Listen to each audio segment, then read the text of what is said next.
Rob there and everything else, okay? All right for a councilman, but he went along with the party line. He let things go by that he probably shouldn't have. He's never said anything about ADA, and I blame my own party, and your talk, because my party, I've been a lifelong Democrat.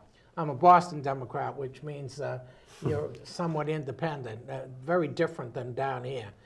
Okay, you vote for the person, you cross lines. You know, I voted for Rob Simmons. I love Rob Simmons. Okay, we were one of the first to support Governor Malloy, Dan.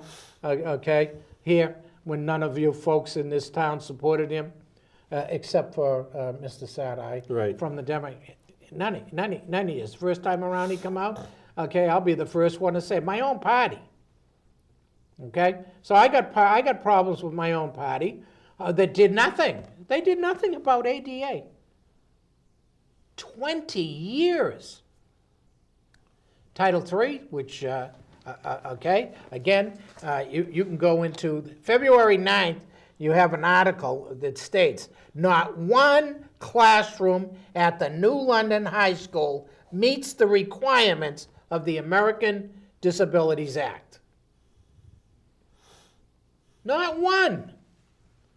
Now, there's a whole bunch of other stuff to go with ADA and access and things that need to be in compliance. But this is absolutely outrageous. Just one of the things that is outrageous. Okay, and again, I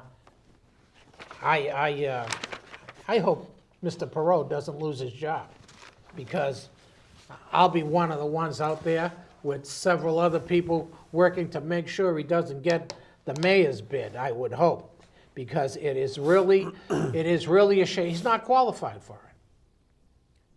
He's not qualified for it. In fact, as far as I'm concerned, there is not one counselor that allowed ADA to slip by like this. 20 years. 20 years. 20 the years. ADA's been around, with several and a mandate, a federal mandate, and they could have got the money through grants. Yeah.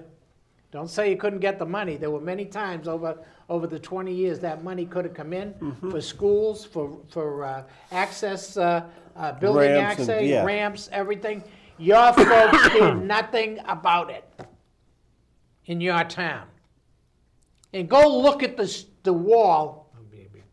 Go look at the wall at City Hall and the mayors who put the nerve to put their name up there in the last 20 years that failed to push ADA in the city of New London. Parking spaces, road barriers. And Mr. Bisetto was talking about all he's doing. Where was he with plowing out the disability parking spaces? Where was he with making sure the snow was removed on the street? Okay, so that people with disabilities or a wheelchair could get by. This is the city that your tax money is paying for. A failing situation.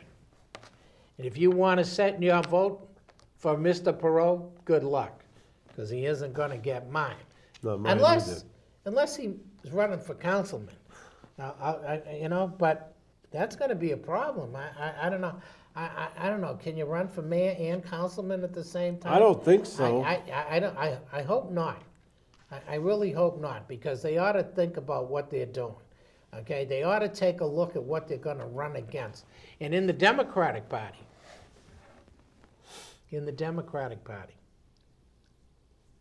I would say this to some of the wise people, some of the old liners in there. Take a look at this kid before you decide to try and run out against him. Take a good look at him. He's open to everything. He's brilliant, he's smart, he's a breath of fresh air.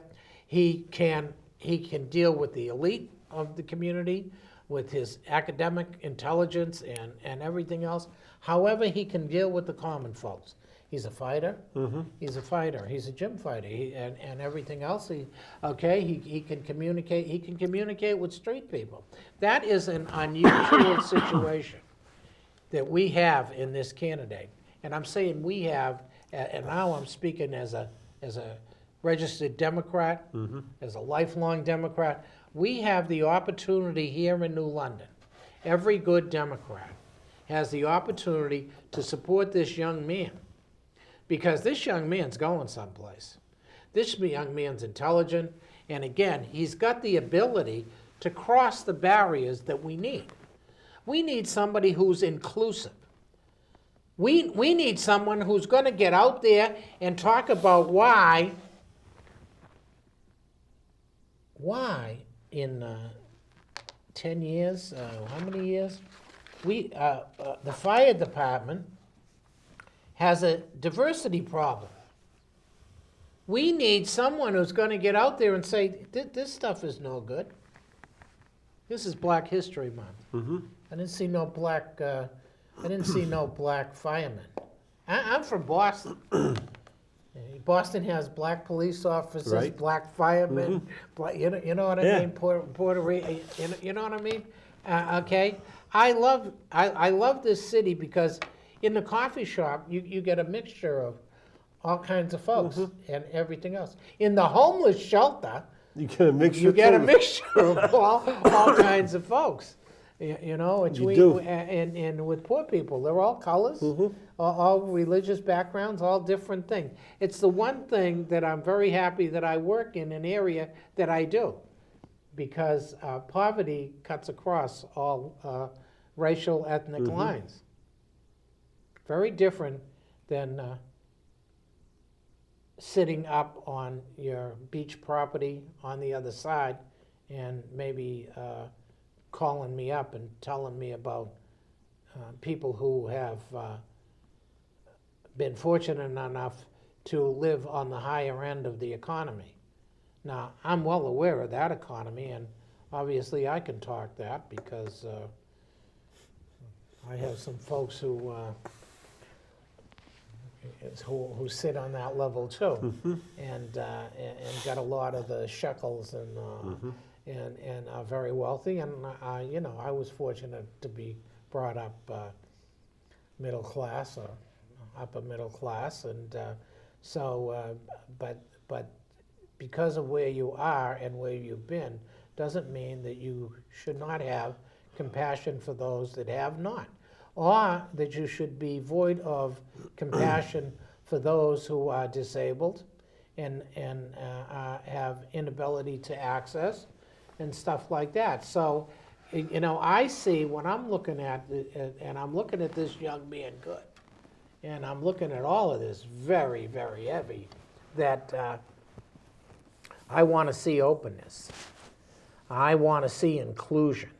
If I sense that he's not inclusive, I'm going to be the first one yelling. I don't want to see him being shut out of any place. Good evening. You're on Street Talk with Father Russ. Hi, I'd like to make two comments. One regarding the minorities. I am for all minorities. I am a naturalized citizen, but not to the point where if someone being white can far exceed someone being a minority, you don't put a minority in when someone has more experience being white. Okay. I don't think that's the case in New London, though, because I know there are uncles and brothers and sons that work in the fire department, and I know for a fact the son steps on toes to get wherever he can get in within the fire department. So, that being said, that's pretty much all I have to say. But I don't like it I don't like it when a white person, just because he's white, doesn't get a job when he has more experience versus a minority. I think you have to be chosen due to ability. Well, I think you do too, but I think you need to, when you have an imbalance in some areas, that you somehow have to be inclusive, that you have to make some adjustments. Well, I wouldn't want to be the one that was experienced and someone got my job because they were a minority. when I had more experience than that person. That's not fair. That's not right. Well, I wouldn't want to be the one that lost the job I over guess